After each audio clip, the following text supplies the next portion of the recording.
सिंगरौली जिले में प्रधानमंत्री नरेंद्र मोदी के जन्मदिवस पर भारतीय जनता पार्टी के लोग संकल्प दिवस मना रहे हैं। उसके विरोध में युवा कांग्रेस पार्टी बेरोजगार दिवस मनाएगा। कांग्रेस पार्टी के शहर जिला अध्यक्ष अरविंद सिंह चंदेल ने बताया कि प्रधानमंत्री नरेंद्र मोदी ने प्रधानमंत्री बनते समय शपथ लिया था कि हर वर्ष 2 करोड़ युवा बेरोजगार को नौकरी दी जाएगी, लेकिन ऐसा कुछ भी नहीं हुआ।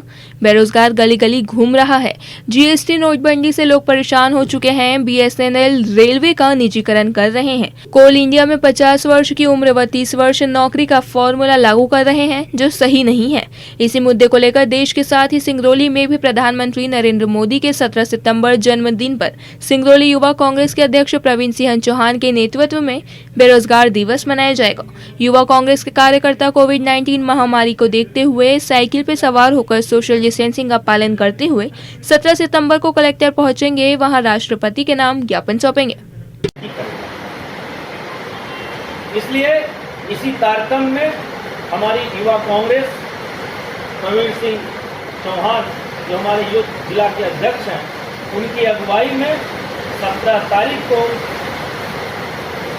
प्रधानमंत्री जी के जन्म दिवस को युवा बेरोजगार दिवस के रूप में मनाने का कांग्रेस पार्टी ने निर्णय लिया और हम इस बेरोजगार दिवस को मनाने के पीछे युवाओं को सचेत करेंगे कि ऐसे लोगों से बरगलाने से दूर बाज आए और युवा संघर्ष करें, सड़कों पे आए और सरकार को चिता दें कि आप जो हिटलर शाही वाली रवैया अपना रहे हैं, जो आपके डिसीजन रात में 8 बजे से 12 बजे के बीच होते हैं, चाहे वो नोटबंदी का रहा हो, चाहे वो लॉकडाउन का रहा हो, चाहे वो जीएसटी का रहा हो, इसे हम कतई बर्दाश्त नहीं करेंगे।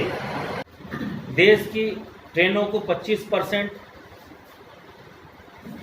निजी हाथों में बेच देना,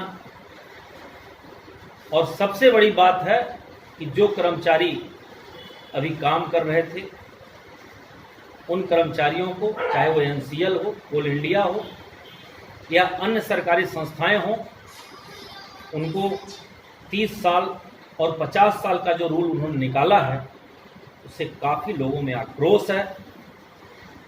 क्योंकि किसी भी व्यक्ति के लिए 50 वर्ष के बाद ही बच्चों की उच्च शिक्षा, बेटियों की शादी, मकान बनवाना, ये सब जिम्मेदारियां होती हैं।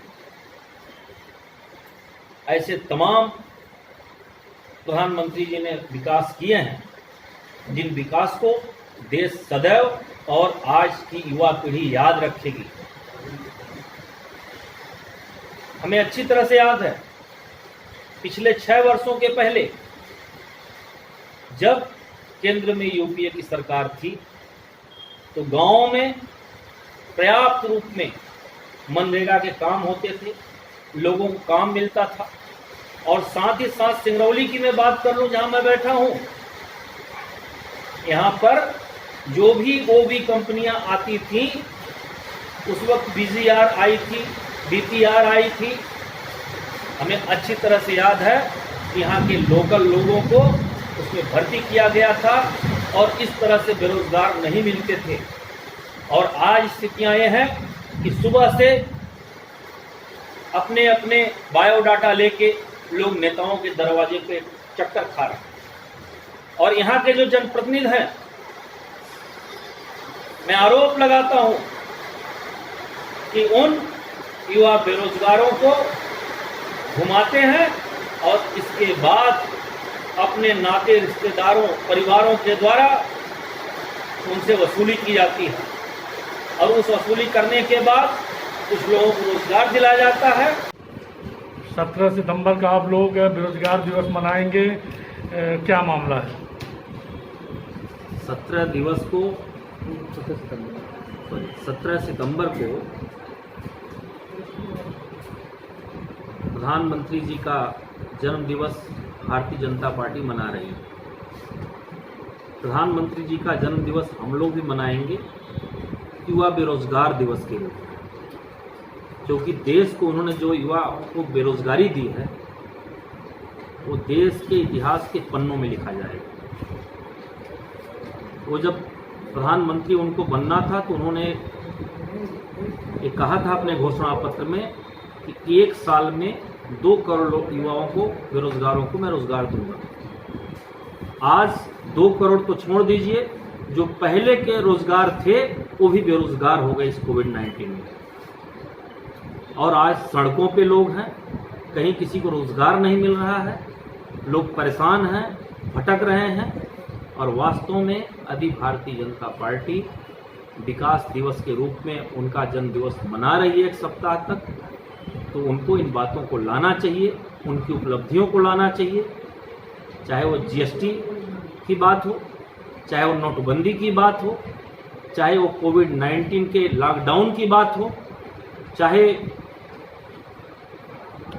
भारत हिंदुस्तान पेट्रोलियम को बेचने की बात हो, चाहे रेलवे के निजीकरण की बात हो, चाहे कोल इंडिया के निजीकरण की बात हो, चाहे कर्मचारियों को 50 वर्ष अधिकतम आयु सीमा या 30 वर्ष तक नौकरी से फोर्सली रिटायरमेंट देने की बात हो। इन सब में जिस तरह से देश को उन्होंने छला है, जिस तरह से देश को, युवाओं को उन्होंने, बेरोजगारों को बेवकूफ़ बनाया है, इन सब को लेकर उनका जन्म